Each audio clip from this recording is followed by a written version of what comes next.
This is the Mighty Mannix Guacamole. It's one of those dishes that astounds me because for a recipe that has so few ingredients, everyone seems to have their own signature version of it. But this is mine, and I gotta tell you, the most important ingredient is not just the avocado, it's the ripeness of the avocado. It's got to be that feel.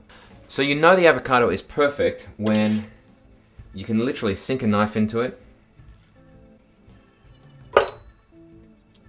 and you can squeeze the flesh out. It's not too lumpy, it's not too pulpy, it's just soft and yielding. If I'm making a big bowl of guac, I use at least 4 avocados, sometimes 6, depending on how many people are coming up.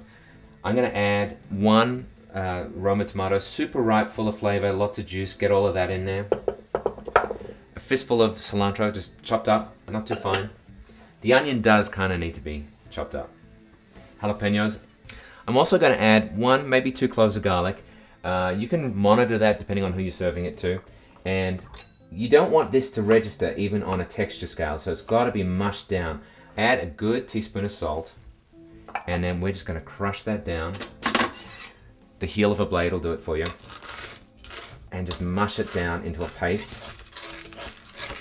And all the juice from the garlic gets absorbed by the salt and gets dissolved down into it, and just that flavor is all kept in that one little paste. You're not losing any of it.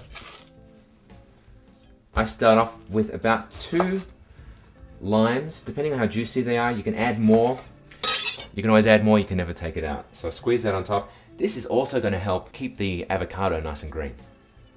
Because all of these ingredients are super fresh, you're never going to know until you taste it whether you got a really hot jalapeno. So I tend to moderate the heat by using some Tabasco sauce or just a pinch of cayenne pepper. Texture is everything with a guacamole, so I don't want to use a fork because it's going to make it too mushy and pulpy. I just use a potato masher and I just go through it. The avocado was so ripe, it literally fell into the clumps I wanted. This is more just to combine all the flavors together. You might just want to garnish that up with a little fresh sprig of cilantro, or maybe some wedges of lime, or some chopped up peppers. But of course, I gotta confess, my favorite garnish is a delicious margarita.